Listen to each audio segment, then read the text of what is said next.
So after growing this YouTube channel to 41,000 subscribers and over 7 million long form views, I found that there are 5 common mistakes that can honestly wreck your channel if you continue to make them. So in this video, I'm going to be going over what those mistakes are and then how you can fix them. All right, so the first one, and it kind of surprises me by how many people still do this, is they stop the algorithm by paying for views. So a lot of times I'll see these people that go on these sketchy websites and they want to pay for views because it's not a lot of money to get these views. So you pay a little money, your views do go up, and then like, okay, now my channel is succeeding. And I kind of get why people do this. One, it's kind of a vanity metric of you want people to see your channel, see that you have a lot of views. But then also some people genuinely believe that if I do this, then it's getting in front of more people. So I'm kind of just accelerating the process of getting myself in front of people. And if people like my channel, then they'll stick around and watch. And it's just a much faster way of growing your channel. But the problem with this is on YouTube specifically, this is one of the worst things that you can do for your channel. So let me explain why. So like I said, you're using sketchy sites for views, but here's what happens. And here's kind of a background of how the YouTube algorithm works. So the YouTube algorithm cares about 2 things. They want you to click on a video and they want you to watch a video all the way through. And that's because the longer people are on the platform of YouTube, the more money they make from advertising. So that is aligned with their goals. But what happens is these sketchy sites that bring you views, usually it is people that are watching the video, and I think it's normally bots, but regardless, there are people that are watching the videos, but only for maybe 30 seconds. And what happens is you can actually see the view graphs of some of these videos where it'll have low views, it'll basically spike straight up and get maybe 1,000 views. And then as soon as they stop paying for views, it totally flatlines again. And the problem with this is if you do this for your video, it can actually hurt the performance of that specific video for the rest of time. And then also it can hurt your overall channel. So what I encourage everyone to do instead, even though it is slower, one of the best ways to grow your YouTube channel is just allow YouTube to organically find the audience, because YouTube knows what's in your videos. They know what people want to watch those videos by who clicks on it, who watches all the way through. YouTube's algorithm is very sophisticated, so let it do the work, even though it might take time to find that audience. If you do it organically, you're just going to be set up for the future in a much, much better way. So number 2, and this is kind of related, this is what I call the promotion trap. So when someone's starting a new YouTube, especially, what I see them do a lot of times is they will take their videos and they might have a following on social media, on Facebook, Twitter, all these other different platforms. And they're like, okay, I want to boost my YouTube views, so I'm going to post the link on those different platforms. And again, this seems like a good idea because then you're like, okay, these people that follow me, they're probably interested in what I'm doing. So they're going to watch the video. They're going to love it. They're going to subscribe to my channel, and all my hopes and dreams are going to be accomplished. But the problem with this is, one, if you're posting it to kind of your Facebook friends, that's probably the worst way to do it, because there's a lot of people that genuinely just are not interested in the thing you're talking about. So they're not going to like your videos in the first place. But even if you're on LinkedIn or if you're on X and there's people that are following you on social media and they would actually be interested in the thing that you're doing, this is still a problem because there's a lot of what I call curious viewers. And that's people that might actually be interested in the content, but they don't want to watch it right now. So what they do is they're like, oh, hey, look, this guy just posted a new video. I want to know what it's about. I want to kind of see what's up. So what they do is they click the video. They might watch the first 15 to 30 seconds, and they might even kind of click through the video. But most of them are not going to watch all the way through. And what happens for YouTube, again, is you're sending them bad signals and you're showing that a lot of people watched this video, but not very many people watched a lot of it. So to YouTube, it's like, okay, we gave this a try. People didn't like it, so we're going to stop pushing it out to other people. But what you can do instead, and I've seen a lot of people on X and LinkedIn do this really successfully, instead of just posting your link and say, hey, go watch my YouTube video, is they actually position their YouTube video as a lead magnet. Now, to kind of understand what this is first you want to think about what is the content of your video. Think about what the value it is or what problem it solves for your audience. And then what you want to do is you want to actually ask people to opt in to watch the video. So if you're on Instagram, if you're on X, what you can do is say, hey, I made a really great guide on how to do this specific thing. If you want access to it, all you have to do is comment the word guide, and then I'll send it to you. And I think the reason why this is so effective is because the people that are going to step out and actually leave a comment are the people that are actually interested in the video. So when you do DM them the link, one, it kind of creates engaged leads for your business. So that's helpful to start the conversation with new people. But then two, again, the people that are doing this are going to watch more of the video, and it's going to help your video perform better. All right, number 3 is having too much experimental content. Now, to give you an example of how this worked for our channel and why it almost wrecked our channel. So for context, I've been helping my church grow the YouTube channel for the last while. Now we're at 41,000 subscribers and over 7 million long form views. So we got in a pretty good routine of getting views. Like every 6th or 7th video would be in the hundreds of thousands of views, which was quite a big improvement from where we started, where after a week before, we were happy if it hit triple digits, like 100 views. So now we were in like the hundreds of thousands of views every 6 or 7 videos. But what we did for like a month straight is we had videos that were specifically for the people that went to church in person that weren't necessarily optimized for YouTube. So they didn't really have a title or a thumbnail that was optimized for YouTube. There was no editing because it wasn't for our YouTube audience. But we just posted it on the YouTube platform so people who were local could easily watch the video. So we did that, and we were posting like 3 of these a week. And what happened was a little disheartening, especially after doing all the work to getting your views up to the hundreds of thousands and things like that.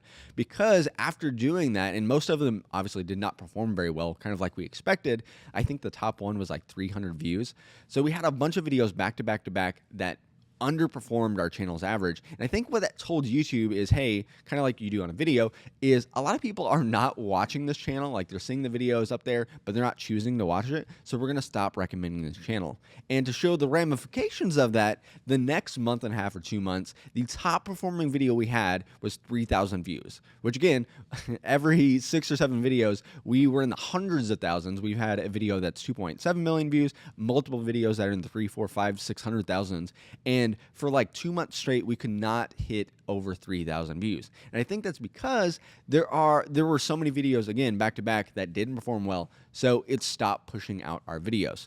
So we now kind of have a solution to this, and how you can fix it is we try to limit the amount of experimental or the videos that we don't think will perform, the ratio compared to our growth content or the videos that we think will perform very well. So instead of doing a bunch of videos back to back to back, we keep it every 4th video we might do an experimental, but just don't overload your channel with a bunch of experimental content. Now, number 4 is probably the most important and the biggest thing that I've learned in terms of getting views on YouTube is not prioritizing packaging. So if you don't know what packaging is, that means your title and your thumbnail. Because on YouTube, even if you have the most amazing video, if you have bad title and thumbnail, then the video still won't perform. An example from our own channel is we had a video that was stuck at 200 views after the first day, and we thought it was a good video, but it was stuck at 200 views, and we changed the title and thumbnail, and what happened is after an hour of changing the title and thumbnail, it went from 200 views to 1,500 views. So obviously this was a big impact on the video, and if it would have stayed there, I think we would have just been happy just with the improvement. But now that exact same video, without changing any of the content, is now at 620,000 views just by changing the title and thumbnail.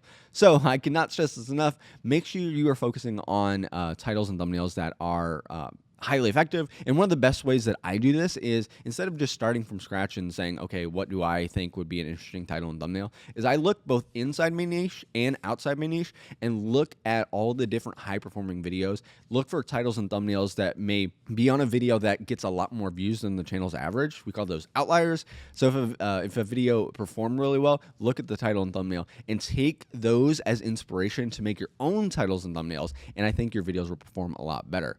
And then not everyone does this, but a common rule on YouTube is you want to actually figure out what your title and thumbnail is before recording. And the reason why that's helpful is because then you just know kind of what frame that you're making the entire video through, and you can make it as interesting as possible in the title and thumbnail, and then just revolve your video around that. Now, number 5, and this is related to if you kind of have a educational channel or if you're trying to grow your business through YouTube specifically. So it's not having a clear, unique selling proposition. So the reason why this is so important is because on YouTube right now, it's a pretty crowded space and new creators are joining every single day. So if you're just making the same kind of content as everyone else, you are going to really struggle to stand out. You're going to struggle to grow your channel. And I think what happens in a lot of these niches is you have niches that are honestly oversaturated, but it's it's not necessarily a bad thing, because usually what happens is any given niche, there's probably 3 to 5 really big players that are making good content in the niche, and they're getting most of the views. But then there are a whole lot of other channels that see these big channels and they try to make their own versions of their videos, but usually they just make a less good version. Because if you see these top creators, they spend a whole lot of time and effort into making these videos really good, and these other people just try to kind of rip the video off and just don't make a good enough video. And there's a lot of people that are all competing kind of at the bottom of the niche. So instead of just making the same generic videos as anyone else, you want to actually set yourself apart. And especially if you're trying to build an audience that stays around for you and not just the content, if you're trying to build your brand, build your personal brand through YouTube, having a unique selling proposition is one of the most important things that you can do. So here are 2 quick ways that you can do that. One is just by using personal stories. So even if you're teaching the exact same content as someone, if you can take a certain point and illustrate that through a personal story that you had, or just using more personal stories in your videos, I think that's going to help you stand out compared to anyone else. Like when I'm talking about the importance of titles and thumbnails, I don't just say, hey, titles and thumbnails are important. I always say, hey, we had a video that was stuck at 200 views. We changed the title and thumbnail, and now it's at 620,000 views. Because no one else is going to be able to say that, because that was a personal story that I had, but it still illustrates the point. And then 2, and this is super important if you're trying to sell something through your YouTube channel, or if you're trying to grow your business through your YouTube channel, is you want to show your authority. And in fact, you want to do this as quickly as possible as you can in the video, because especially if someone is brand new to your channel, the question that's in their mind more than anything else is, why should I listen to you? So Alex Hormozi, for a lot of his videos, his intro formula is proof, promise, and plan. So proof is your results, why they're relevant to this video. The promise is exactly what they're going to get out of the video, and the plan is breaking down exactly how you're going to go about it, kind of the roadmap for the video. So he does that in all of his videos. So as soon as someone clicks on your video, they know exactly why they should listen to you, what they're going to get out of the video, and then how you're going to go about teaching them the concepts. So again, if you're trying to build your personal brand on YouTube, or just trying to grow your business through YouTube, having a clear, unique selling proposition and just making yourself stand out rather than just being generic is going to be super, super effective. So what now? So these are the mistakes that will kind of wreck your channel overall, but there's a couple more specific ones that are very relevant if you're trying to grow your business on YouTube. So, and honestly, there's a couple of easy fixes that will make your channel much more attractive to your dream client, so you can get them in as new leads, get them into your funnel, and then ultimately have them become clients on the other side. So if you want to watch that video, you can click right here. And if you enjoyed this video, make sure to like and subscribe, and I'll see you next time.